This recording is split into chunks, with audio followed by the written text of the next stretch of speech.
Gastón. Ya. Solamente estamos con Noelia, de la mesa 1. Claro. Ese es nuestro problemita. Noelia estaría solita por ahora. Es Bueno, pero Noelia, si no, Juan Almeida. si no y llega Mario... más, igual yo puedo proponer o presentar ahora en la mañana. También puede ser. Sí, bueno, por parte lo mismo, así que igual existe esa posibilidad, sin problema. Bueno, si existe esa amabilidad y generosidad de Torben y Gastón, si pasando unos 2 o 3 minutos no tenemos más, ya, expositores de la mesa, quizás podría ser esa una solución. No sé, Noelia, si te parece bien que tú partas igual y te hacemos acompañar, ¿cierto?, por un danés y por un puntanerense, ¿ya? Así tenemos una mesa internacional. Sí, claro, buenos días. No tengo problema, pero podemos esperar un poco igual o no, no sé. ¿Cuál es? Porque esto viene seguido, ¿no? Es el problema, que no hay luego espacio, ¿te fijas?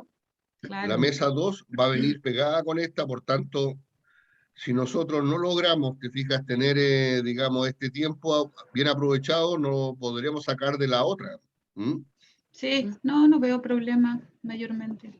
¿Les habrá Lorena, llegado el enlace? Porque a lo mejor ese fue el problema. no sé si se les mandó todo un correo, Lorena Sí. hizo... Te llegó, Noelia, el correo, ¿cierto? Sí, me llegó anoche, sí, ni un problema.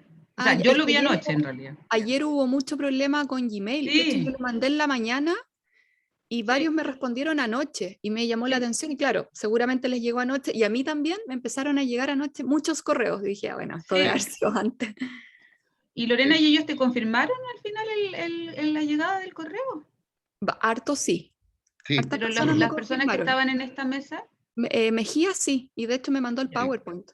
Me dijo, de sí, hecho, nos vemos mañana en la mañana, aquí está el PowerPoint por si no lo puedo proyectar, porque ahí se le va a encollar a la parte tecnológica, y le respondí, de hecho, ningún problema. De hecho, hace 10 días, cuando ya teníamos el esbozo completo del simposio, les mandamos un... Vamos a eso, ¿cierto? Vamos a empezar a grabar.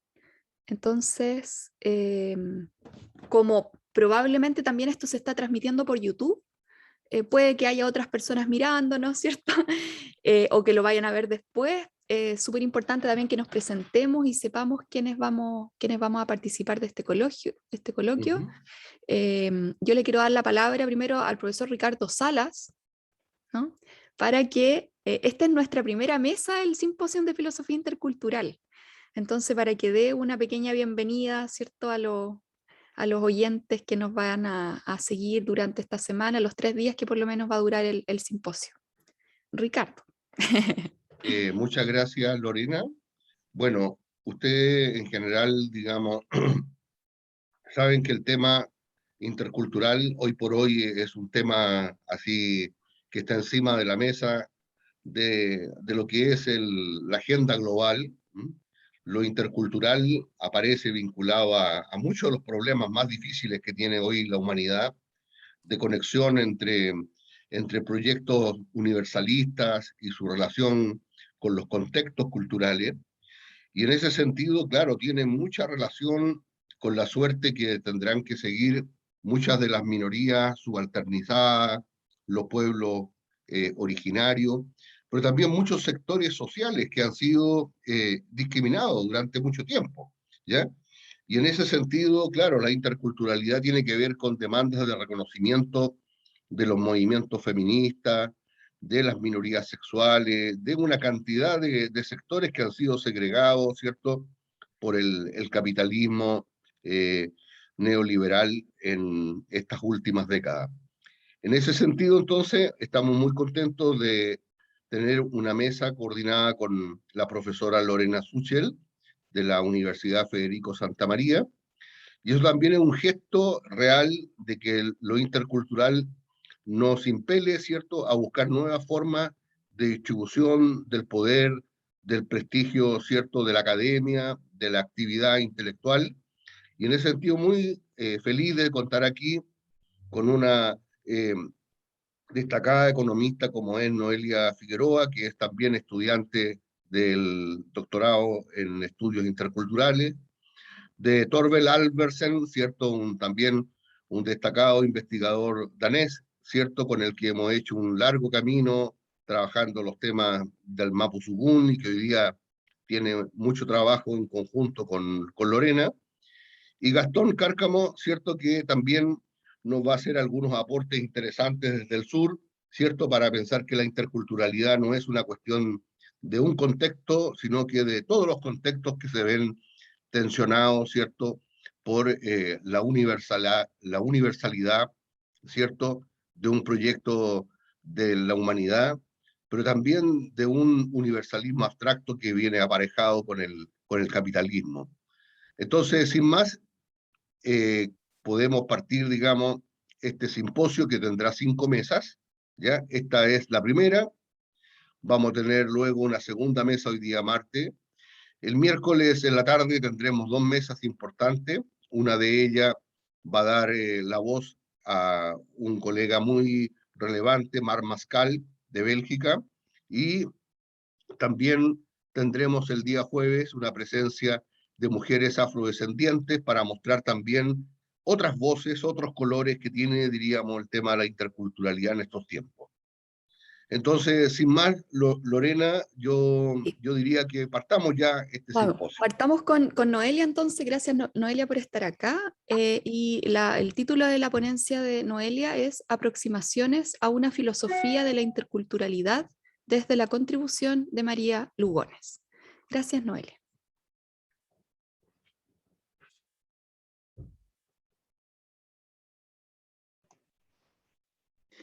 Bueno, buenos días a todas las personas que nos acompañan, Mari Compuché. Agradezco la oportunidad de estar en este congreso y en este simposio. Ya me presentó Ricardo Salas, quien es mi profesor, ¿no? Del doctorado de Estudios Interculturales de la Universidad Católica de Temuco. Además soy del Gualmapu, de la zona de frontera, de un pueblo de indios, Chihuayante. Ahí nací y me crié, luego tuve un gran recorrido también por el Gualmapu, estuve en distintos LOF, ¿no es cierto?, desde Tirúa hasta en la zona de Osorno, Mapulahual, lo que me permitió también tener un acercamiento bien profundo al mundo y a los mundos mapuche. Entonces también, además de ser economista, como decía Ricardo, también soy investigadora, pero sobre todo soy una viajera de mundos. Y desde esa idea, ¿no?, que me ofreció María Lugones, la filósofa argentina, es que propuse, digamos, este tema, esta ponencia a este congreso. Quisiera saber si se escucha bien. Estoy en una zona un poquito con una señal más o menos. Sí, ya. Se escucha súper bien. Gracias. Voy a leer porque la verdad es que además me gusta escribir mucho, soy escritora, también trabajo un poco la poesía, entonces creo que cuando uno escribe puede ordenar mejor sus ideas y entonces por eso en este momento voy a leer. Aproximaciones a una filosofía intercultural o de la interculturalidad a partir de la contribución de María Lugones. Lo que puede el sentimiento no lo ha podido el saber, ni el más claro proceder, ni el más ancho pensamiento. Todo lo cambia al momento, cual mago condescendiente, nos aleja dulcemente de rencores y violencias. Violeta Parra. El fragmento poético que acabo de leer me permite abrir esta ponencia de la mesa de filosofía intercultural desde las periferias, pensando en los recorridos de Violeta Parra por territorios rurales, mapuche, periféricos, de un centro llamado metrópoli o ciudad, y su capacidad de convertirlos en obra universal. Y aquí no quiero entender lo universal del mismo modo que ha sido comprendido a partir de la modernidad hegemónica, sino de la capacidad de interactuar, dialogar, interpretar en distintos territorios de todo el mundo a partir de la diferencia, alejándonos dulcemente de rencores y violencias para acercarnos a experiencias vitales imposibles de encasillar desde la lógica de opresión del sistema moderno colonial de género que se ha instalado en todo o en casi todo el planeta. En esta escritura-lectura que estoy haciendo, reúno a Violeta Parra con María Lugones porque pienso que la artista y cultora, además de denunciar las injusticias de siglos, desplegó lo que la filósofa llama artes interculturales para lograr conocer, dialogar y sobre todo crear con personas y lugares de distintos territorios de Chile.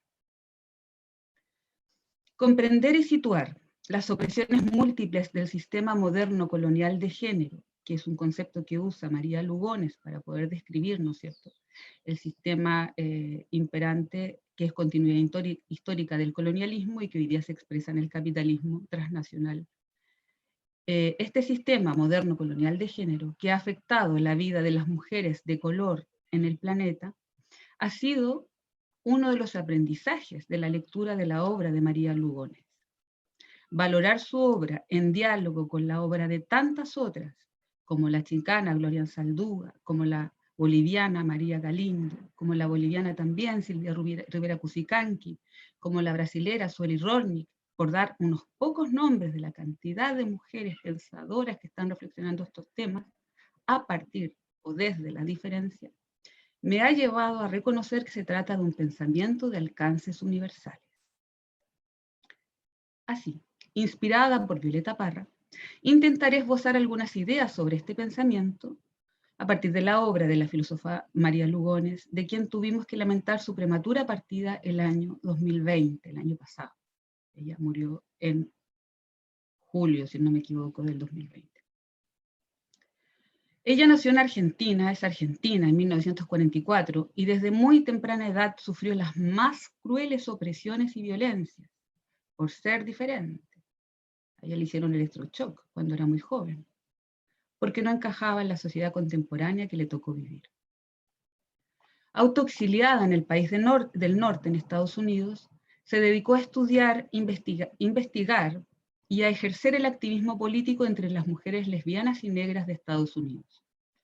Uno de sus aportes principales ha sido la ampliación del movimiento de mujeres de color, comprendiéndolo como una amalgama de mujeres que no son representantes ni funcionarias, que provienen de los más variados lugares de todos los continentes y que comparten la exposición sistemática a múltiples opresiones. Lo que ella busca, ¿no?, es generar, producir, no sé, una coalición entre estas mujeres de color, de modo que su experiencia resistente, esta resistencia hacia el sistema moderno colonial de género, en tanto praxis, se constituye en el material desde el cual se pueden teorizar nuevas lógicas emancipatorias. En esta ponencia busco ampliar el término de mujeres de color a personas de color, porque asumimos que el sistema moderno colonial de género afecta tanto a mujeres como jóvenes, infantes y hombres de color, trascendiendo el enfoque de género binario, tal como pretendía la autora María Lugones. Ella propone el sistema, comillas, el sistema moderno colonial de género como un lente a través del cual continuar teorizando la lógica opresiva de la modernidad colonial, de allí la continuidad histórica que les mencionaba al principio, su uso de dicotomías, género binario, ¿no es cierto?, blanco-negro, en fin, y de la lógica categorial, una lógica que busca, ¿no es cierto?, categorizar y de ese modo controlar los fenómenos individuales y sociales. Quiero enfatizar, dice la autora, que la lógica categorial, dicotómica y jerárquica es central para el pensamiento capitalista y colonial moderno sobre raza, género y sexualidad. Cierre comillas. En este sentido, esta ponencia también apela a lo que Lugones señala como la indiferencia de los hombres de color frente a las múltiples opresiones que sufren las mujeres de color, ahora como un urgente llamado a la justicia intercultural. Superar el sistema moderno colonial de género, su lógica de opresión a través de la imposición de categorías, dicotomías y jerarquías, requiere que las personas de color rechacen la pureza de la modernidad, de sus estructuras sociales y sus utopías. En tanto, estas personas de color siempre serán el referente impuro que permitirá a los amantes de la pureza, como llama ella, erigirse como los controladores y ordenadores de tales estructuras sociales. Orden social que en todo caso es continuidad histórica del colonialismo, que tal como señala la filósofa, tiene un lado visible y luminoso, que es, digamos, por qué seguimos en este sistema, que es normativo, puro y deseable, pero tiene un lado invisible u oscuro, que es, y que ha sido, y que sigue siendo, altamente violento y opresivo. Por tanto, apelar al compromiso de personas de color independientemente del género implica reconocernos mutuamente. A través de la impureza, dice ella, comillas, impureza, el corte y la separación de las estructuras sociales que sostienen estas opresiones múltiples. Comillas. Leer la resistencia es crucial para lograr una concepción alternativa de las realidades de las y los oprimidos. Y esa lectura se hace desde adentro de los cercamientos y cruces que dan testimonio de una necesidad de compañía. Estas opresiones que entrecruzan categorías puras como raza, género, etnia, clase social, responden a una sola lógica de opresión. Pero los conocimientos y prácticas resistentes nos otorgan infinitas posibilidades para concebir nuevas estructuras o modelos no opresivos. Lo que Gloria Anzaldúa, la chicana, ¿no? Investigadora y poeta, escritora, escribe, ¿no? En su libro de 1987, lo menciona, digamos, esta capacidad de concebir o de generar estructuras no opresivas. Ella habla de que se trataría de una morfogénesis, un despliegue inevitable, citando a pie de página a Elia Pirogrini, que es un químico y físico cuántico, que planteó que la morfogénesis sería el resultado de fenómenos irreversibles, como el colonialismo, por ejemplo, como el racismo, como el etnocentrismo. Ya son fenómenos que ya han sucedido, que han ocurrido y que siguen ocurriendo, pero que en la medida en que ocurren, como dice Violeta Parra, todo lo cambia al momento. Eso también se puede transformar. Se puede producir una morfogénesis en la medida en que nosotros y nosotras nos implicamos en esa transformación, como nos plantea María Lugones, dado que permite la formación de estructuras que se disipan también a la vez, pero que adquieren nuevas propiedades en un equilibrio que no es lineal y cuyo desenvolvimiento es indeterminado. Todo lo cambia al momento, de eso estamos hablando. De eso estamos hablando cuando nos implicamos en algo en lo cual tenemos claridad que es un sistema opresivo y que no sabemos qué puede llegar a ser, pero que puede transformarse en una estructura no opresiva, nos dice la autora. ¿Cómo hacemos esto? María Lugones nos insta a dialogar mirándonos como espejo o como reflejo, para comprender que dialogamos desde los diversos mundos que habitamos y que no siempre, y esto es muy importante, no siempre son parte de las enseñanzas cotidianas de las estructuras dominantes de significado. Y en esos casos, cuando no son parte de las enseñanzas cotidianas de las estructuras dominantes de significado, nos permiten movernos de la resistencia a la liberación. Aquí estamos hablando de que, de alguna manera, no solo los más oprimidos o las más oprimidas sufren, ¿no es cierto?, la opresión de este sistema moderno colonial de género que tiene su expresión en el capitalismo, sino que en general, la mayoría de las personas lo sufrimos. Y desde esa constatación, ¿no es cierto?, podemos de alguna manera encontrar esos intersticios donde actuamos, pensamos fuera de estas enseñanzas de las estructuras dominantes, y desde esos lugares, desde esos intersticios podemos generar, ¿no es cierto?, procesos de emancipación. Entonces hablamos de procesos de resistencia, pero en una diada con otro concepto que María Lugones señala en una última conferencia que dio el año 2020 sobre comunalidad, que es resurgencia, ¿no es cierto? O sea, resistimos, pero a la vez resurgimos como manantial, como cuando aparece nuevamente el agua donde no la había. Entonces se trata de una praxis que posibilita la liberación de personas de color frente a esta imposición del sistema moderno colonial de género, ya lo había dicho. Particularmente en esta búsqueda de esta filosofía de la interculturalidad, ¿no es cierto?, nos interesa explorar aquellas proposiciones de la autora que desarrolla en su libro Peregrinajes, teorizar una coalición contra múltiples opresiones, que publica en inglés el año 2003, ¿no es cierto?, y que nos llega recién este año 2021 en español, en una edición argentina que ella misma preparó en conjunto con la editorial antes de partir. Las proposiciones a las que nos referimos son viajar mundos, saltar el cerco y actitud lúdica amorosa.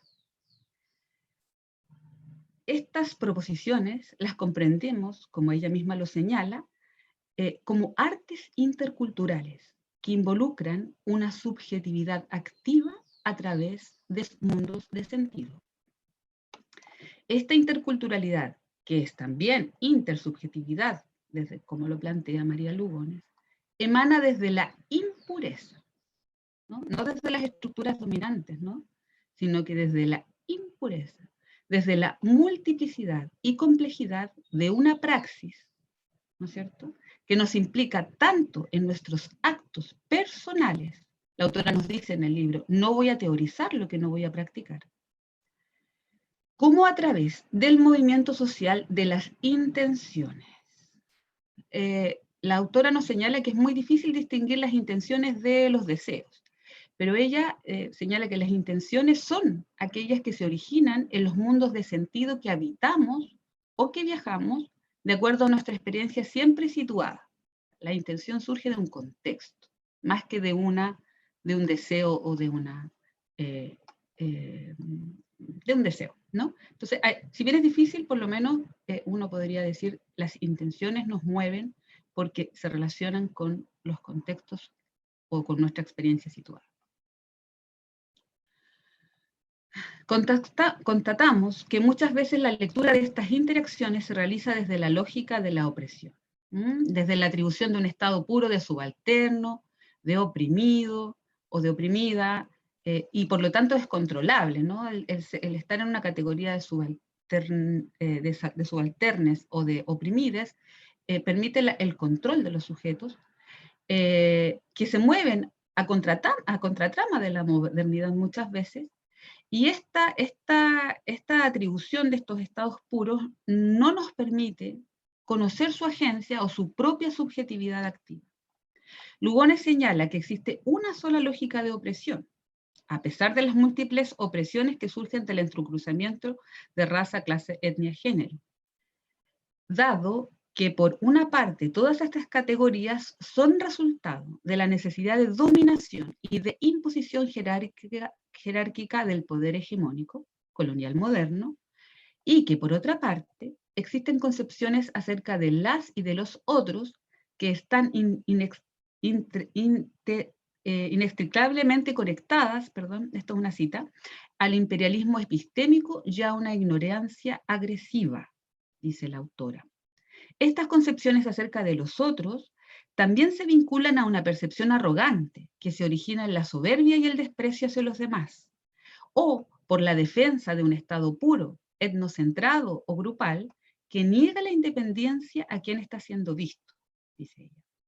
Lógicas de legitimidad étnica, social o cultural, socioeconómico también, ¿no?, que pueden ser vistas como consonantes a las lógicas racistas, colonialistas o clasistas, porque se sustentan en dicotomías entre lo puro, impuro, lo original real, lo imitación, lo falso. Cierro comillas. En consecuencia, la lectura que hacemos a partir de Lugones es que en el lado opuesto a esta única lógica de opresión, ¿no?, existen muchos mundos no autónomos, sino interconectados semántica y materialmente, en coherencia y en contradicción, donde, comillas, significado y comunicación están menos codificados y menos determinados por los códigos culturales, cierro comillas. Es importante para María Lugones abordar la complejidad de la comunicación apelando a mundos que trasciendan las comprensiones convencionales, homogéneas o atomizadas de lo social en cualquiera de sus dimensiones. Por tanto, podemos inferir que lo cultural, ¿no es cierto?, también puede ser un concepto monístico, como ella lo ve también, ¿no?, en sus experiencias de investigación. No obstante, consideramos que sus aportes a una filosofía de la interculturalidad justamente están dados porque aborda una praxis situada que se mueve en entrecruzamientos de mundos dinámicos y en permanente cambio, que requiere una actitud lúdica, ¿no es cierto?, que nos aperture a la incertidumbre. Comillas. La interculturalidad puede ser una modalidad de aprendizaje mutuo, nos dice la autora, cierre comillas. Porque lo cultural se entiende como un proceso, como un movimiento creativo que trasciende límites y fronteras, que se convierte en un ejercicio de intersubjetividad activa, comillas, en el encuentro con las culturas colonizadoras, en una recreación de nuestras culturas, sacando a nuestras culturas de la muerte que viene con el agarre conservador y llevándolas hacia una vida híbrida. Cierra comillas. Nos parece que es un ejercicio reflexivo que comparte con la socióloga destacada, muy destacada, Silvia Rivera Cusicanqui, quien señala la importancia de no limitarse a una conceptualización territorializada de identidad o nación, que puede llegar a bloquear, comillas, nuestra capacidad de conocimiento social al alejarnos de esas múltiples realidades que son a la vez difusas y planetarias, compactas, pero también porosas y moleculares. Cierra comillas. Esa es una cita de Silvia Rivera Cusicanqui. María Lugones nos dice que el nacionalismo puede llegar a ser una forma de colonialismo. Una filosofía intercultural como la que podemos leer en Lugones se despliega a partir del viajar mundos, este concepto que ya les decía, que es una proposición que ella hace en este libro. La autora comprende el concepto mundo de manera sugestiva y no busca cerrarlo. Lo que sí tiene claro es que no se trata de una utopía, pues se trata de mundos habitados por gente, viva o muerta. Cuando le estoy dando sentido a mundo, estoy ofreciendo una descripción de experiencia, algo que es verdad para la experiencia, aun si es ontológicamente problemático, dice la autora.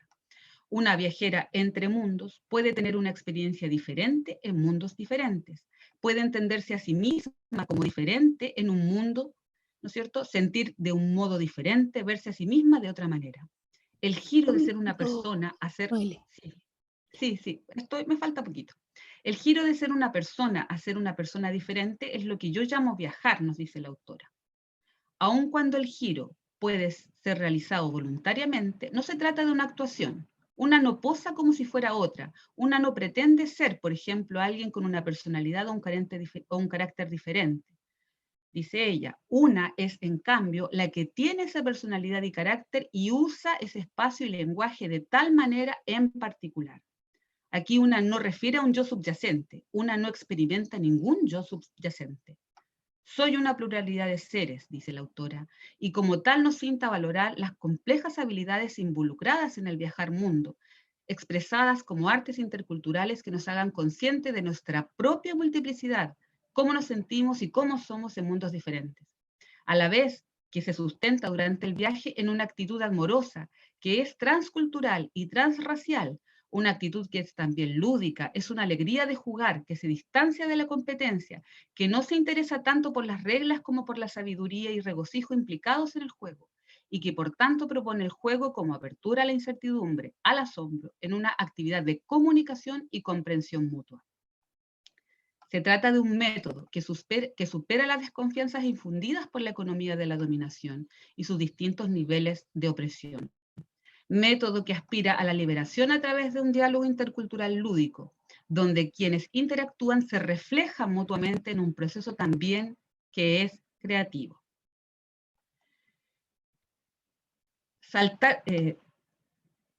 Porque, bueno, tengo que terminar, así que quiero cerrar. Una de las cosas que es muy importante también es en esta idea de viajar mundos, de tener una actitud lúdica amorosa, es la capacidad de saltar cercos, ¿no? Saltar cercos implica salirse de la espacialidad mapeada por el poder, ¿no? En su lado normativo, principalmente, en estos intersticios que hablaba al principio que permiten, ¿no es cierto?, el diálogo intercultural. Como abrí esta ponencia con un epígrafe de Violeta Parra, quisiera terminar refiriéndome a ella como un verdadero ejemplo de un proceder motivado por una filosofía de la interculturalidad como la que propone María Lugones. Conocidos el trabajo de recopilación de la poeta y cantautora y de su capacidad de viajar mundos de sentido que incluso la desafían a verse a sí misma en esos mundos. La poeta Rosabetti Muñoz nos dice: en lugar de olvidar, Violeta, de dejar atrás la dureza de la infancia, se internó cada vez más en un país que latía bajo el olvido o la violencia del mal. Levantó su voz herida para enrostrar a los poderosos su indiferencia ante la injusticia y fue al mismo tiempo recogiendo las piedras preciosas de la sabiduría popular. Porque Violeta Parra manejaba las artes interculturales, estaba dispuesta a saltar cercos para dar cuenta de procesos de resistencia y resurgencia basada en la creación como expresión de vida que se sobrepone a las opresiones, subjetividad activa que en ritmos e interrelaciones propias configura mundos desconocidos, nuevos, invisibilizados. Para terminar, decir que esta viajera que saltó cercos con actitud lúdica y amorosa, también habitó el Wallmapu, y en su diálogo con cantores y machi fue capaz de incorporar sus conocimientos y saberes artísticos a su propia obra. Una implicación personal, pero a la vez sociocultural, tal como nos sugiere María Lugones, y que sistematizan Paula Miranda, Elisa Loncón y Alison Remey en su libro Violeta Parra en el Wallmapu, su encuentro con el canto mapuche. Allí las autoras señalan que Violeta quería que el mundo conociese el poder de las y los machis y perpetuó esta fuerza ritual en sus últimas composiciones. Obra que da cuenta de una implicación en mundos de sentido diferentes, que pueden ser recreados por la autora a través de sus artes interculturales. Una poética vital, experiencial y plena, una poética vital, experiencial y plena de una interacción real con el canto de todos esos otros.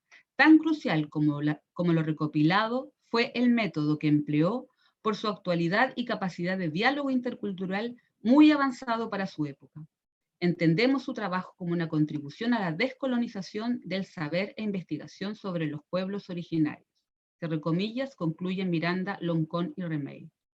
De este modo, quisiera concluir que una filosofía intercultural como la que propone María Lugones, que puede ser comprendida desde o en la periferia, tiene potencia de universal, como la obra de Violeta Parra, así reconocida por el escritor peruano José María Arguedas en un texto del año 1968, y que podemos sugerir como un claro ejemplo de las artes interculturales que pueden desplegarse como praxis descolonizadora, liberadora y creadora. Eso. Muchas gracias. Muchas gracias, Noelia. Un aplauso. No podemos aplaudir porque estamos todos silenciados, pero yo voy a aplaudir por los demás. Oye, bueno, para los que llegaron un poco tarde, no sabemos qué pasó con los otros dos expositores de la mesa 1, pero amablemente Torben y Gastón se ofrecieron para poder presentar sus ponencias ahora junto a Noelia. Así que le voy a dar rápidamente la palabra a Torben y eso. Te voy a pedir, Torben, que tú mismo puedas presentar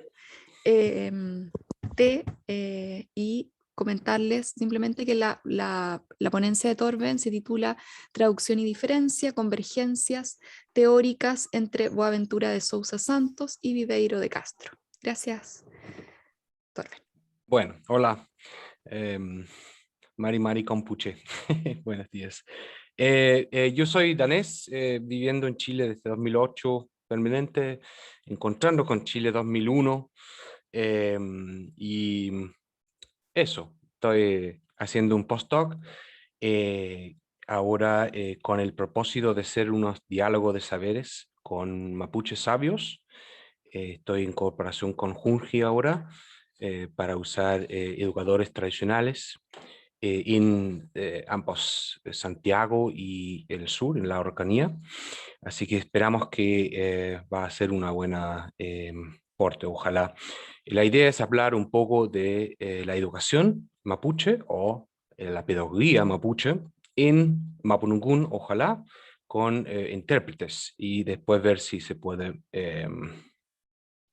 publicarlo o algo, depende de lo que quieren ellos, obviamente.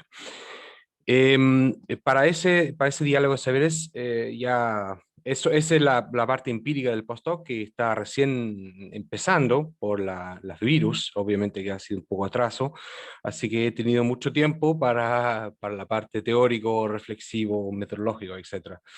Así que lo que voy a presentar hoy día es parte de esta reflexión. En cierto sentido, intentando de buscar un lenguaje teórico que quiere evitar esa reducción que también habló Noelia, desde el mundo moderno colonial, desde la perspectiva de una epistemología propia mapuche. Entonces pretendo, ojalá, desde la revitalización mapuche, tratando de descubriendo cómo se evita problemas. Voy a partir de dos críticas, de dos artículos. Uno es de 2006, de Riquelme, Quilaqueo, Quintriqueo y Loncón. Otro es de 2019, de Gutiérrez Saldivia, Quintriqueo y Valdebenito. Y el uno hace una crítica del carácter monocultural de la evaluación diagnóstico de necesidades educativas especiales en el contexto de educación mapuche. Entonces ahí, y el otro hace una crítica del mismo tipo de estructura, pero de la parte emocional, la forma en que se piensa competencias emocionales, y ambos de una forma universal, suponiéndose sobre las formas mapuche o contextuales, o la gente que tiene, es decir, creando una especie de normalidad, ¿no? Desde cual todos están evaluados. Estos son como la base de los dos artículos, que hace que se reducen a todas las diferencias y las posibilidades de ser diferente con respecto a esos dos temas. Ahora, esta crítica me parece interesante, especialmente por el contexto desde donde se expresa su crítica, que es el contexto epistemológico de la revitalización mapuche. Es decir, ambos artículos dicen que, pucha, aquí tenemos una diferente forma de pensar, una epistemología propia, y desde aquí estamos criticando a estos modelos eurocéntricos, modernos, coloniales, etc. No desde una postmoderna, una posición así europeo, etcétera, etcétera, sino que desde una propia voluntad de expresión, ¿no? Ese me parece lo más relevante. Ahora, hoy día quiero presentar dos autores: el sociólogo Boaventura de Sousa Santos, que probablemente es muy conocido por todos ustedes, y el antropólogo Viveiros de Castro, quien me parece que probablemente un poco menos conocido. Ahora, yo veo un poco Santos como una narrativa o conceptualización general, mientras que veo a Castro, o la teoría de Castro, como pensado específicamente para el problema de la diferencia en relación a la traducción. Lo que dentro de este paraguas teórico de Santos será útil, me parece, para explicitar el trabajo de traducción, que es lo que menciona Santos, ¿no?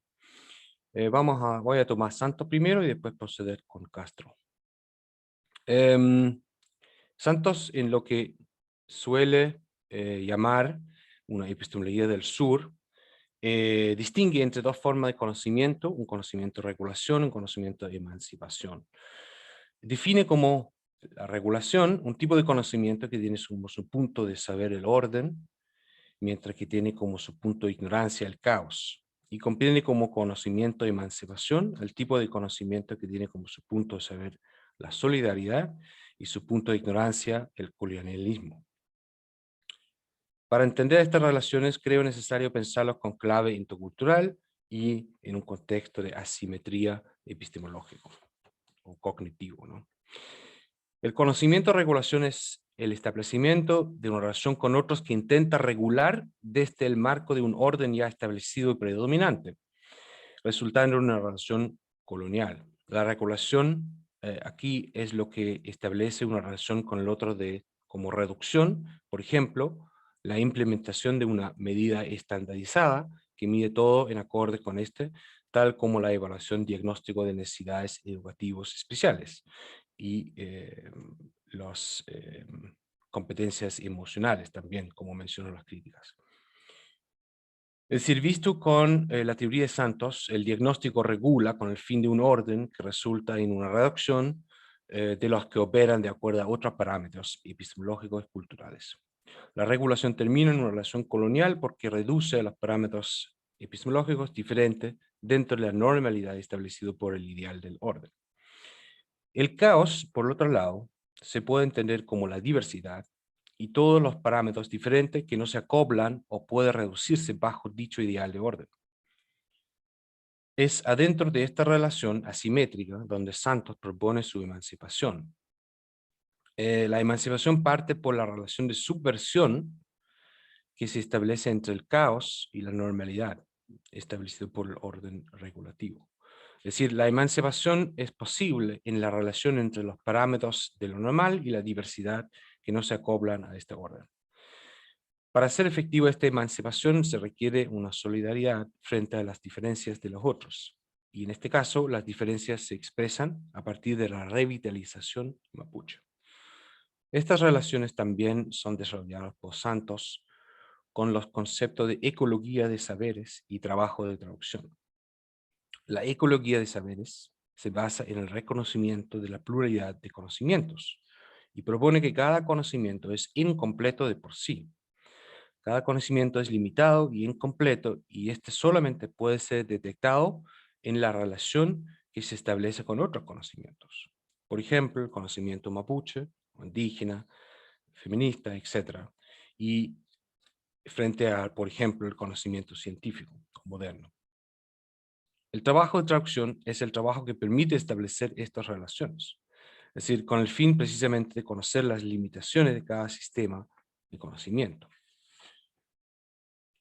En relación al ejemplo anterior, el diagnóstico universal es en realidad particular e incompleto. Una forma de acceder a esta realidad ecológica o realización ecológica es a través de su relación con otro conocimiento, un proceso que Santos llama también universalismo negativo.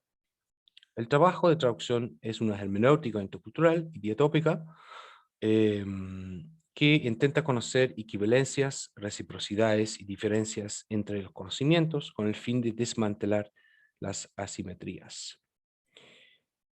Pero lo relevante aquí es que este no se puede hacer internamente, es decir, interno, por ejemplo, el mundo científico, el mundo moderno, etcétera, donde se desarrolla el diagnóstico en primera instancia, sino que hay que relacionarse con lo que existe fuera de esto, en este caso, el mundo indígena o mapuche, por ejemplo. Castro comparte el problema principal de Santos, en la medida que problematiza la instalación de contextos universales que tienden a trascender o intentan trascender a la relación etnográfica y con este mantienen una relación asimétrica.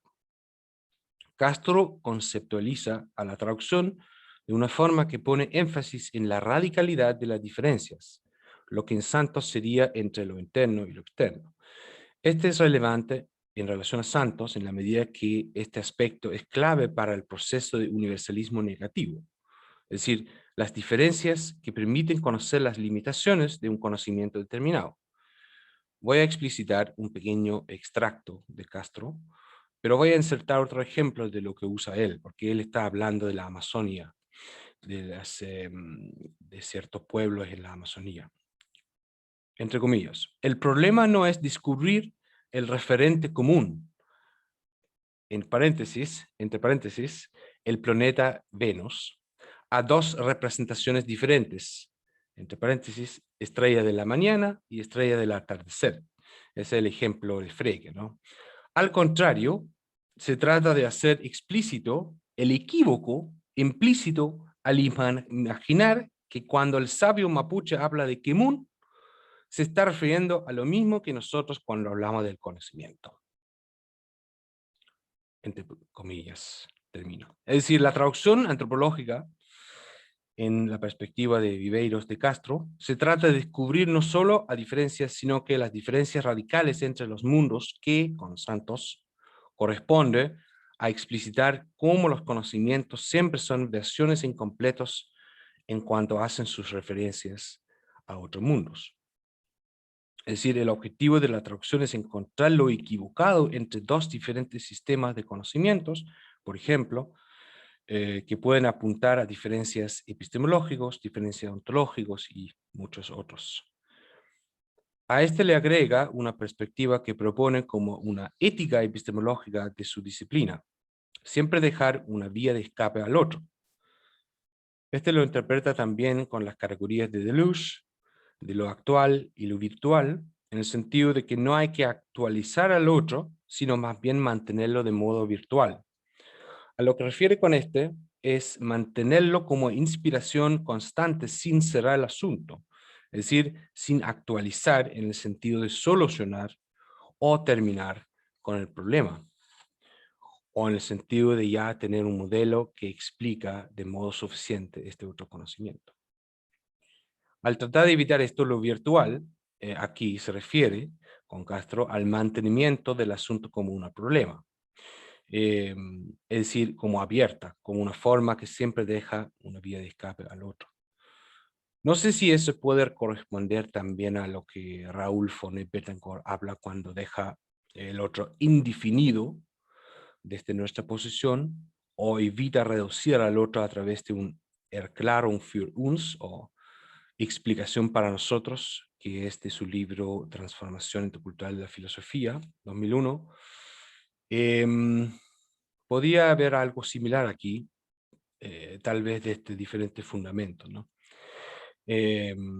Este además lo ve como una forma de transformación o descolonización permanente, es decir, el Castro. Es decir, aquí propone algo parecido a la emancipación de Santos. El equívoco es donde se puede encontrar la traición de la traducción, y este lo propone como clave para un proceso de descolonización permanente que me parece corresponde al proceso de emancipación en Santos, en cuanto el equívoco corresponde a la emergencia del caos que fue ausentado por el orden regulativo. Gracias. Corto. Muchas gracias, Torben. Muchas gracias. Vayan también, si tienen preguntas, ¿cierto? Las vamos a hacer después de las 3 exposiciones.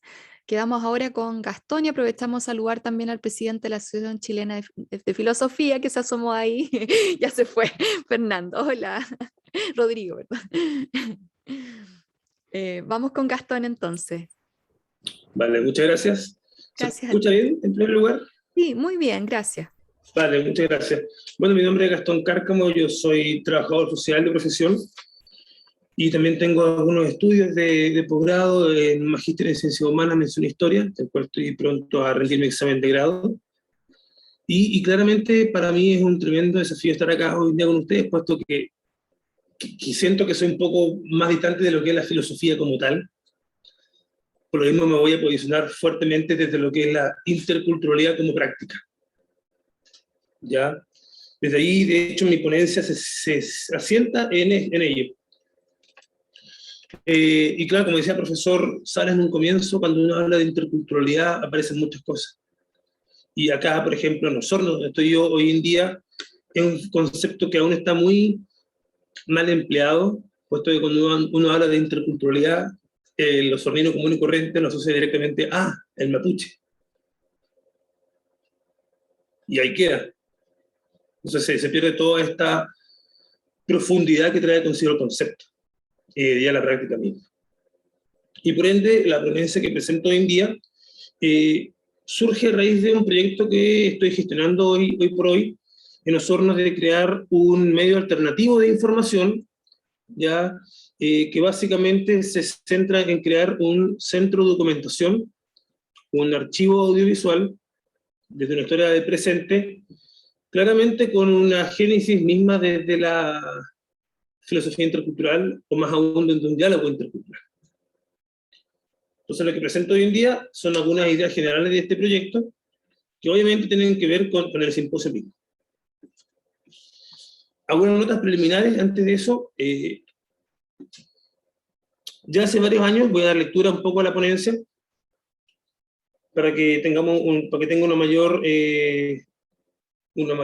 fluidez. Hace varios años, el filósofo peruano Fidel Tubino, en un artículo denominado Del interculturalismo funcional al interculturalismo crítico, enfatizaba en que la interculturalidad no es un concepto, es una manera de comportarse. No es una categoría teórica, es una propuesta ética. Más que una idea, es una actitud. Reforzando este paradigma, Catherine Walsh señala que la interculturalidad se asienta en la necesidad de una transformación radical de las estructuras, instituciones y relaciones de la sociedad. Por eso es eje central de un proyecto histórico alternativo. Efectivamente, sin esta transformación radical, la interculturalidad se mantiene solo en el plano funcional e individual, sin afectar en mayor medida la colonialidad de la estructuración social y, por ende, el carácter monocultural, hegemónico y colonial del Estado. En sí mismo, el afán de una interculturalidad no es simplemente reconocer, tolerar, ni tampoco incorporar lo diferente dentro de la matriz y estructuras establecidas. Por el contrario, es implosionar desde la diferencia en las estructuras coloniales del poder como reto, propuesta, proceso y, por sobre todo, proyecto. Es decir, reconceptualizar y refundar estructuras que ponen en escena, en relación equitativa, lógicas, prácticas y modos culturales diversos de pensar, vivir y actuar. Por ende, requiere de un proceso activo y permanente de negociación e interrelación, donde lo propio y lo particular no pierdan diferencia, sino que tengan la oportunidad y capacidad para aportar desde esta diferencia a la creación de nuevas comprensiones, convivencias, colaboraciones y solidaridades. Por eso la interculturalidad no es un hecho dado, sino algo en permanente camino, insurgencia y construcción. A raíz de lo anterior emerge esta presentación, que en sí da a conocer un proceso incipiente de diálogo intercultural desde un plano local, que nace desde la necesidad de ir en busca de democratizar los canales y medios de información, de manera transversal, que sea garante a su vez de una convivencia abierta, plural, democrática y por sobre todo intercultural, en donde cada actor pueda velar y defender su identidad, cultura, memoria e historia. De esta forma, a continuación, se presentan las principales ideas fundantes de este nuevo espacio para la Comuna de Osorno, que intenta desde su génesis ser un espacio concreto de diálogo intercultural, a la vez de ser un medio alternativo de información y asimismo una fuente histórica en primera persona. En busca de nuevos espacios. Debido a la rapidez de los procesos y cambios sociales de la actualidad, existen varios vacíos que no están siendo abordados en primera persona o desde la primera fuente, por lo que en la mayoría de los casos siempre se termina cayendo en un generalizar a la hora de emitir juicios, valores, posturas, etc., frente ya sea a un fenómeno social, actor social y o comunidad. Peor aún, estos vacíos son escenarios propicios para nuevos atropellos y vulneraciones de derechos humanos, repercutiendo por lo general en racismo, xenofobia, clasismo o cualquier otro intento asimétrico y violento de diferenciación. En estos escenarios, uno de los males mayores es la entrega de una difusa información, de una información segmentada, fragmentada y desde ya partidaria, lo cual conlleva a que este tipo de estrategia sea una herramienta poderosa para manipular la comprensión y el debate del público, generando confusión y desconfianza. En este marco, ya lo decía Teun Van Dijk, el control no solo se ejerce sobre el discurso entendido como práctica social, sino que también se aplica a las mentes de los sujetos controlados, es decir, a su conocimiento, a sus opiniones, sus actitudes y sus ideologías, así como a otras representaciones personales y sociales. En general, el control de las mentes es indirecto, una consecuencia buscada, pero solo posible o probable del discurso, digamos discurso en su globalidad.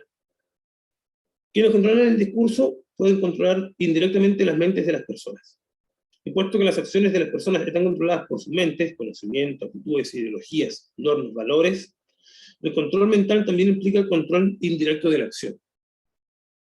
Esta acción controlada puede ser a su vez discursiva, de tal modo que el discurso de los poderosos termine por influir indirectamente en demás subjetividades. Asimismo, si el discurso controla las mentes y las mentes controlan la acción, para quienes ocupan el poder, controlar el discurso es absolutamente esencial. ¿Cómo lo logran? Si los eventos comunicativos no solo están compuestos por el texto y la conversación verbales, sino también por un contexto que influye en el discurso. El primer paso que debe darse para controlar el discurso es controlar sus contextos. Por ejemplo, las élites, organizaciones poderosas pueden decidir quiénes, cuándo, dónde y con qué objetivos participan de un determinado evento comunicativo. Ahora bien, frente a ello, existen dos principales problemas a abordar, y es por lo cual emerge este proyecto que eventualmente se llamaría movimientos sociales. Primero, existe la necesidad de llevar a cabo una mayor y sistematización de los más diversos fenómenos sociales y su respectiva implicancia y desarrollo en un plano local. Especialmente, digamos, los concernientes a una historia reciente, donde por medio de especialmente la creación de un archivo audiovisual de primera fuente, que sea capaz de abordar y ceder el espacio a los más diversos actores sociales, se genera el escenario para que cada actor, desde una multiplicidad de voces, pueda ser parte real de la conversación y debate público, para que desde ahí se le pueda dar la oportunidad al más variado actor social a manifestarse, dar su punto de vista y testimonio frente a algún tema específico y de interés local, ya sea porque lo vivió en carne propia o porque se ha generado su propia visión en base a otras fuentes. De esta forma, este actor social hará conjugar su testimonio con otros en la esfera pública, y será ahí donde gane fuerza su postura, pues bien, de lo contrario, corre el riesgo de quedar prolongadamente al margen o bien aislado de la discusión pública, como lo ha sido en la mayoría de los procesos sociales e históricos, lo cual genera desde ya un distanciamiento y pérdida de interés total, al no verse reflejado en la discusión pública por los respectivos representantes oficiales, que serían las voces y discursos oficiales y autorizados. Por ende, igualmente surge la necesidad de romper el círculo inquebrantable de la historia y memoria oficial. Pues bien, existen una multiplicidad de voces y perspectivas frente a los hechos. Y esto no es caer en un relativismo, sino que dejar en claro que ninguna cultura puede dominar a otra, sino que debe existir un diálogo de saberes, un diálogo intercultural, lo cual permitirá la construcción de una mejor sociedad, como diría Giovanni Sartori. Sin desmedro de lo anterior, como bien argumenta Jaime Fierro, hay que ser cauteloso ante la diversidad cultural. Pues bien, no se debe pasar por alto el hecho de que si bien los miembros de un grupo cultural poseen relatos compartidos, estos son igualmente controvertidos y susceptibles de ser debatidos. La mayoría de las culturas poseen un cierto grado de diferenciación interna, y es difícil delinearlas como totalidades significativas unificadas.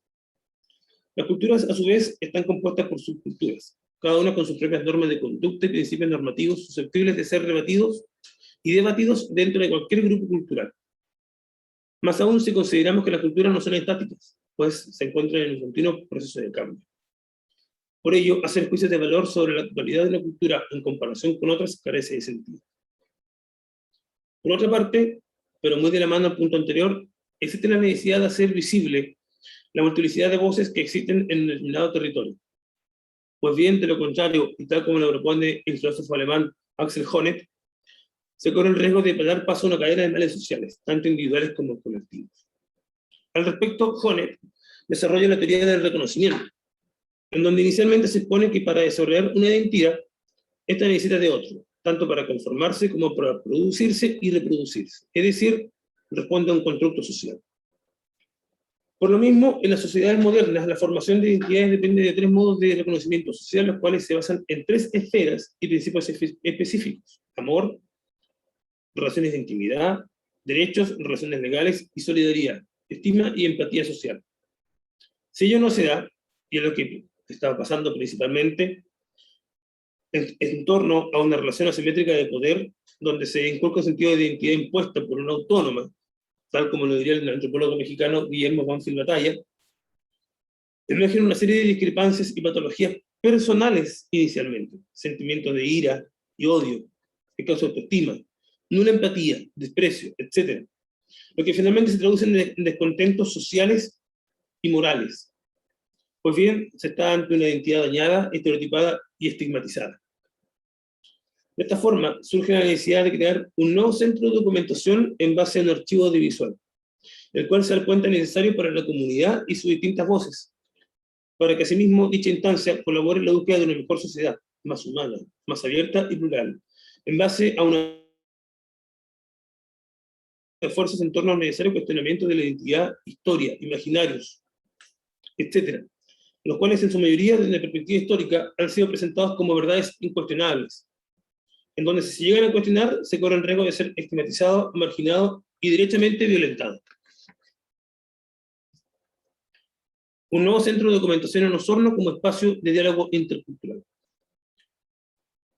Pese a la existencia de medios de comunicación, universidades, centros de estudio y una infinidad de organizaciones no gubernamentales en la provincia y la comuna de Osorno, en Osorno mismo se carece de un centro de documentación basados en las memorias e identidades locales a raíz del testimonio de primera fuente, en primera persona, respecto a las más variadas temáticas de incumbencia social, que de una forma u otra apunta a fortalecer la construcción de la memoria histórica e identitaria de la comunidad osornina especialmente.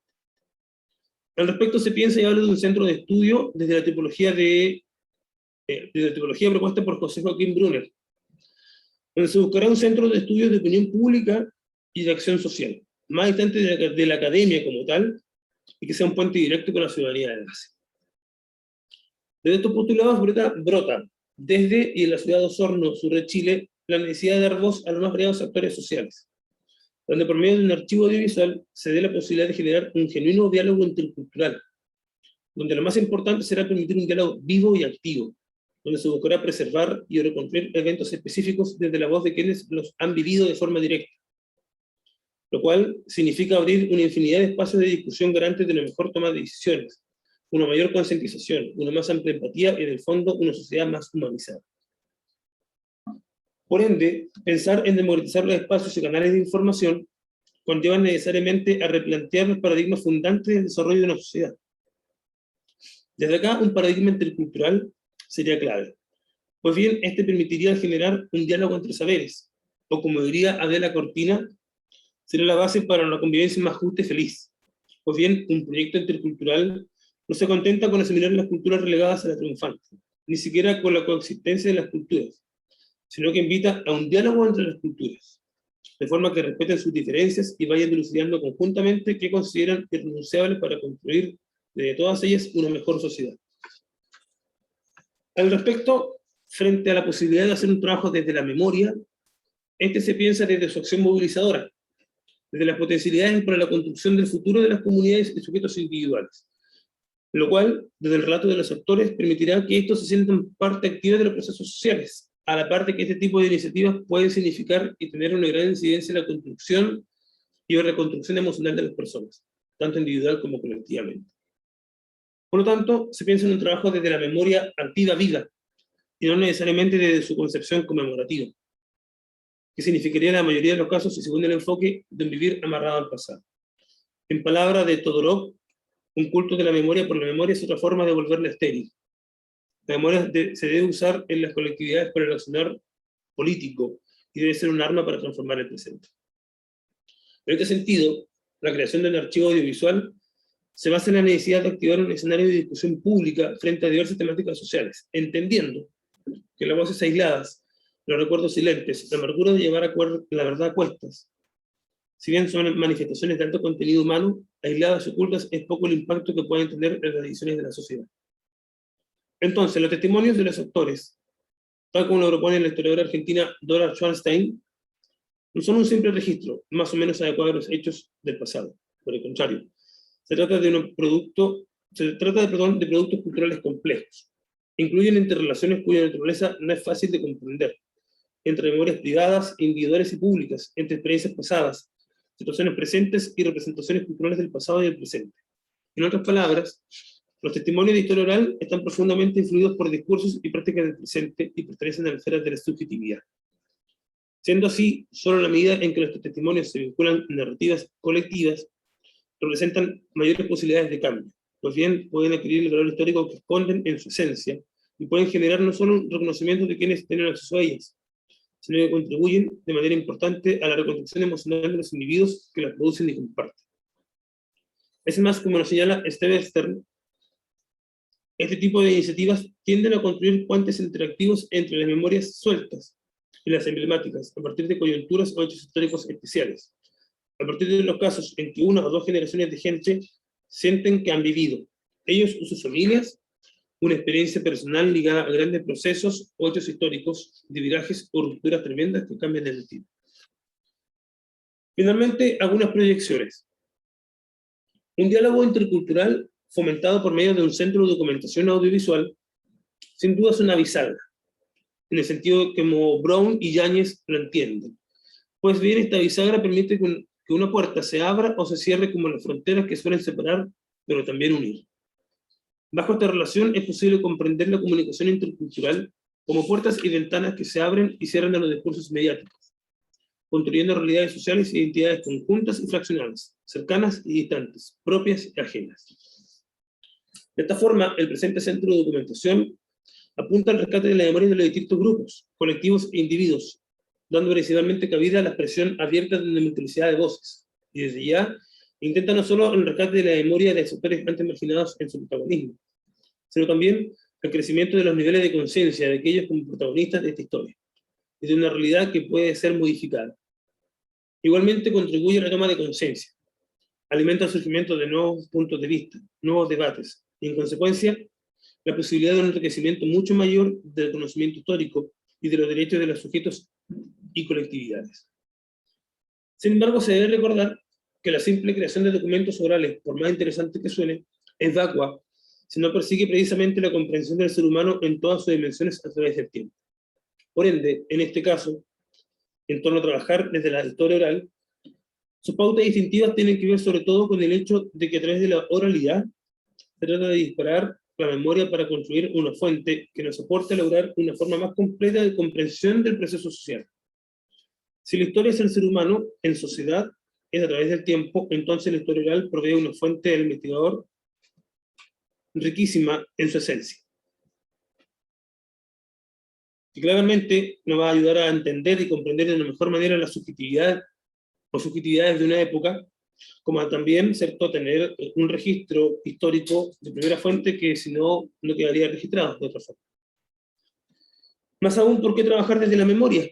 Simple y complejo a la vez, porque el implementar acciones desde la memoria supone la integración de elementos que apuntan a una reconstrucción de identidad de los pueblos.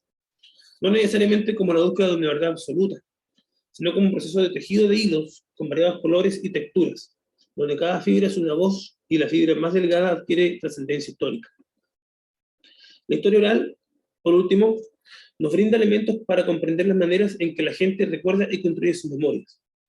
Se trata de un método que crea sus propios documentos, documentos que son por definición diálogos explícitos sobre la memoria, con el entrevistado triangulando entre las experiencias pasadas y el contexto presente y cultural en el que se recuerda.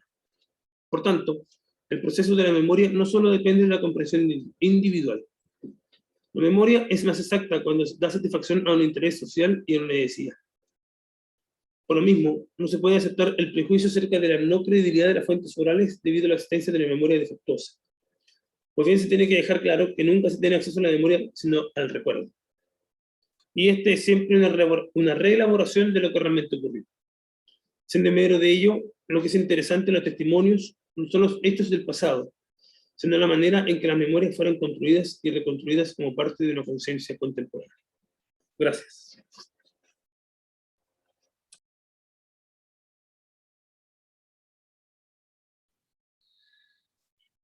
Muchas gracias, Gastón. Una excelente exposición desde lo que significan las prácticas sociales y con la experiencia que entrega el trabajo social. ¿Mm? Estábamos conversando con Lorena Sugel que podríamos hacer lo siguiente, generar un pequeño espacio ahora para dejar interrogantes, ¿cierto? Preguntas instaladas, y luego nos conectamos en el Zoom de la mesa siguiente para que sigamos el diálogo y el debate entre ustedes tres, más las personas que lleguen. ¿Mm? Entonces, les ofrezco, diríamos, la palabra, ¿cierto? Ahí Lorena acaba de ponerle el enlace de la siguiente mesa, ¿cierto? Entonces, les ofrezco, digamos, un tiempo para que puedan hacer comentarios, preguntas, interrogantes, ¿m? Que nos queden instaladas para seguir, digamos, en el espacio de la segunda mesa. ¿M? Profesor Fernando Fuica García. Gracias, profesor Ricardo Salas Astraín. Bueno, interesante escuchar estos temas. Yo soy también un neófito en la interculturalidad. Accedí a ella al llegar a Temuco hace unos años atrás, a la UCT. Ahora estoy aquí de infiltrado en la UDEC por estos días acompañando a Rodrigo.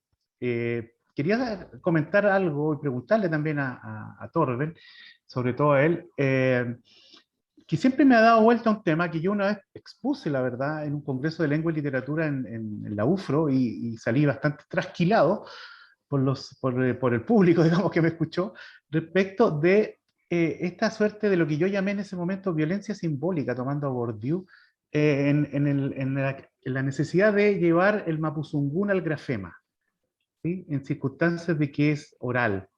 Y a propósito de lo que yo te escuchaba en tu intervención, en los temas de las traducciones, no sé cómo ves tú qué conflicto puede haber ahí en esta necesidad, en cierta medida, o bien, podríamos decir, gracias Félix de Augusta, digamos, que hizo ese grafemario, pero no sé si en realidad en la vinculación directa con el pueblo nación mapuche se sienten cómodos, digamos, con el tema del grafema, y si eso genera o no lo que yo señalaba como una suerte de violencia simbólica. Gracias. Ok. Aprovechemos Vale. entonces de hacer algunas preguntas también a Noelia, que me acaba de comunicar en el chat que tiene alguna dificultad, ¿cierto?, para poder ingresar. ¿Sí? Ya, yo justo tenía una pregunta para ella. Muy A ver bien, si vamos. entonces Yo podemos también le conversar. tengo una, así que me das la Vale. palabra. No podemos con Ricardo, somos coanfitriones, levantar la mano del Zoom, así que lo vamos a tener que tomar nomás.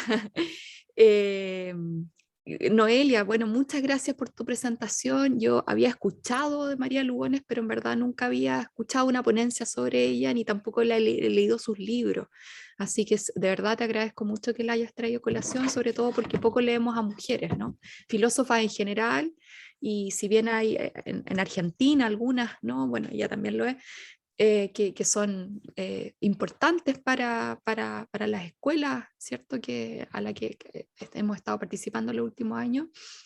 También en Chile no hay mucha producción filosófica intercultural hecha por mujeres. Entonces te agradezco desde entonces. Con todo, yo algo que he conocido de María, digamos, ¿no? Es que ella estudió principalmente en Estados Unidos y vivió allá. Entonces quería preguntar qué relación podría haber de su experiencia también como latina, quizás, ¿no? Argentina, viviendo y estudiando y doctorando y tal, ¿no? En Estados Unidos, de padres también exiliados, o sea, inmigrantes y tal, con el concepto que tú hablabas de como de las impurezas, ¿no? De la complejidad de las praxis culturales. Si ella, en el fondo, tú ves que trabaja los términos mismos de inmigrantes, ¿cierto? Y tal, desde su propia experiencia como Argentina en Estados Unidos, si está esa relación presente en sus textos, si nos podrías contar sobre eso un poquito.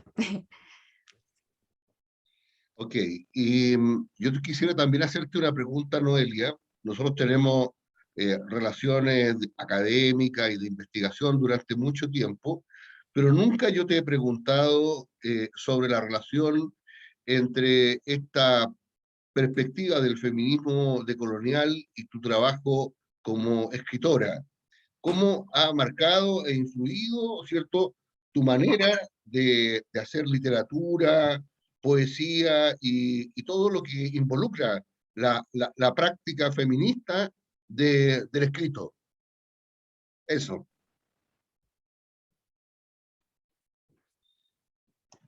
No sé si hay Muchas alguna gracias. otra pregunta para Noelia. ¿No? No se ve ninguna mano alzada, ni manito. Noelia, el tiempo es tuyo entonces. ¿Mm? Ya, voy a tratar de ser breve para no reducir, digamos, la conversación. Bueno, les doy gracias por las preguntas, están muy interesantes. A Lorena, bueno, María Lugones lo que hace, y que lo mencioné un poquito al inicio, pero obviamente que el tiempo es súper reducido, entonces uno no puede como profundizar tanto, pero ella lo que hace en Estados Unidos, ¿no es cierto?, además de estudiar e investigar, es participar de un activismo político alrededor de los movimientos de mujeres lesbianas y de mujeres afrodescendientes.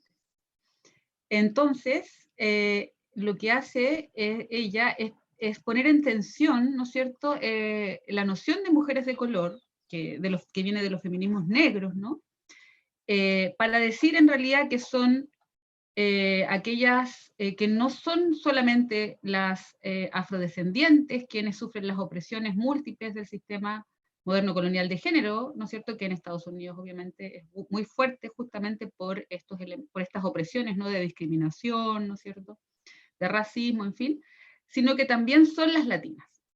Entonces ella, obviamente que en ese activismo, ¿no es cierto?, empieza a participar de estos movimientos y empieza a ampliar esta noción, ¿no es cierto?, hacia las mujeres latinas, asiáticas, africanas, en fin, todas aquellas mujeres de color que no logran tener una posición de representantes o funcionarias dentro del sistema moderno colonial. Entonces esa es su gran contribución, la verdad, allá en Estados Unidos, y por eso es leída, y por eso, ¿no es cierto?, porque ella de alguna manera logra tomar este tremendo trabajo, ¿no?, que vienen haciendo las mujeres afrodescendientes a través de los feminismos negros, e ir de alguna manera conectándolos con los feminismos latinos, de Latinoamérica, los feminismos chicanos, ¿no es cierto? Ahí está Gloria Anzaldúa, la Cherry Moraga, que están trabajando, ¿no es cierto?, en la frontera, ¿no?, de México con Estados Unidos. Y entonces, porque lo que ella busca, ¿no es cierto?, es poder generar esta coalición de mujeres de color frente a este sistema de opresión. Y señala que, ¿no es cierto?, en esta resistencia, ¿no?, que estas mujeres van generando, también hay, ¿no es cierto?, propuestas, ¿no es cierto?, propuestas de unos sistemas no opresivos. Y ahí va desarrollando, ¿no es cierto?, estas artes interculturales, ¿no?, porque todas estas mujeres que son latinas, que son asiáticas, que son afrodescendientes, ¿no es cierto?, van tejiendo relaciones, y van tejiendo estas relaciones, ¿no es cierto?, desde la resistencia a un sistema, pero también desde una serie de otras prácticas amorosas, lúdicas, ¿no es cierto?, solidarias, ¿no es cierto?, que les van permitiendo no solo sobrevivir, sino que también ir creando comunidad e ir creando, digamos, estructuras no opresivas como proyectos emancipatorios. Entonces, en ese sentido, ¿no es cierto?, ella lo que hace, obviamente, es ser parte, incorporarse, ¿no es cierto?, además de su práctica reflexiva, ¿no es cierto?, filosófica, investigativa, pero ella se incorpora al activismo. Y ahí, claro, eso es algo muy, muy relevante del feminismo en general, ¿no?, de anteponer la praxis, ¿no es cierto? Ella dice, no voy a teorizar lo que no voy a practicar, ¿no? O sea, eso es parte de una epistemología feminista, que como digo también es un aporte universal, no es una cuestión solo para las mujeres, y por eso también ella y yo, ¿no es cierto?, lo hice ahora en mi ponencia, pero a partir de ella, también interpelamos a los hombres, ¿no es cierto?, frente a entender que esto no es un problema de mujeres, este es un problema, digamos, de todos los géneros, porque estamos todos resistiendo un modelo que es jerárquico, categorial y dicotómico. Eso, para no alargarme tanto. No sé si te respondo, Lorena. Ya, súper. Gracias. Y Ricardo, bueno, sí, pues el feminismo descolonial es parte absoluta, y yo agradezco harto en ese sentido al programa de doctorado, ¿no?, porque, claro, yo venía, digamos, trabajando desde la necesidad, como bien decía Lorena delante también, de relevar el pensamiento de mujeres, porque efectivamente tenemos una producción maravillosa y enorme en América Latina y en el mundo en general, en pensamiento y filosofía de mujeres, ¿no es cierto? Y claro, y no solo y teoría, ¿no? Epistemología. Pero claro, cuando entré al doctorado descubrí un mundo, sobre todo descubrí a María Lugones, porque no la había descubierto, no la conocía antes. Y claro, cuando yo vengo escribiendo poesía hace muchos años, de hecho estoy trabajando en un libro que espero algún día publicar, y efectivamente al revisar la poesía uno se va dando cuenta que puede precisar mucho más los conceptos, o sea, mucho más las imágenes, mucho más las metáforas, porque la poesía también es un acto situado, o sea, a pesar de que uno, o sea, para mí, digamos, para otra gente puede ser distinto, ¿no? Pero tiene que ver con eso, con viajar mundos, o sea, que le fui poniendo conceptos, ¿no? Con viajar mundos como con una experiencia situada, corporal. Yo trabajo mucho sobre el cuerpo, sobre la relación con la naturaleza. Entonces, sí, efectivamente ha influido mucho. Más que nada para ir constatando, ¿no es cierto?, cuestiones que son parte de la forma de pensar. Como dice la María Galindo, pensar es altamente femenino. Entonces, efectivamente, sí ha sido un bonito encuentro para poder ir complementando y para ir poder también fortaleciendo, ¿no?, esta forma de pensar que es diferente y que se sitúa en el cuerpo y en la experiencia. Eso. Muchas gracias, Noelia. Tenemos que dejar este link antes de las 10:30, ¿cierto? Porque, digamos, este es un soporte tecnológico, ¿cierto? Que no lo manejamos nosotros. ¿Mm? Entonces, con Lorena estamos pensando que podríamos detenernos unos minutos para algún tipo de necesidades que tengamos, de fumarse un puchito, ya, ir al baño, cualquier otra cosa, digamos, ¿cierto? Necesaria para la vida, ¿ya? Y nos volvemos a encontrar, ¿cierto? A las 10:30. Y mientras tanto, solamente me aprovecho mi condición de conductor para preguntarle y dejarle la interrogante a Gastón, si él ha pensado, ¿cierto?, la problemática de la ética intercultural y la ética decolonial en las prácticas, ¿ya?, a las cuales él hizo alusión en su experiencia en Osorno. ¿Mm? Eso como para que lo podamos discutir a la vuelta, y nos encontramos a las 10:30 en el link que nos acaba de mandar Lorena por el chat. ¿Mm? Tenemos ya a Mario Mejía desde el Perú, ¿ah? Lo vemos a través de la pantalla, y también le vamos a escuchar a él en la segunda mesa. ¿Mm? Así que, bueno, sin más, les Nos vemos. agradezco las Eso. presentaciones, ¿sí, Lorena?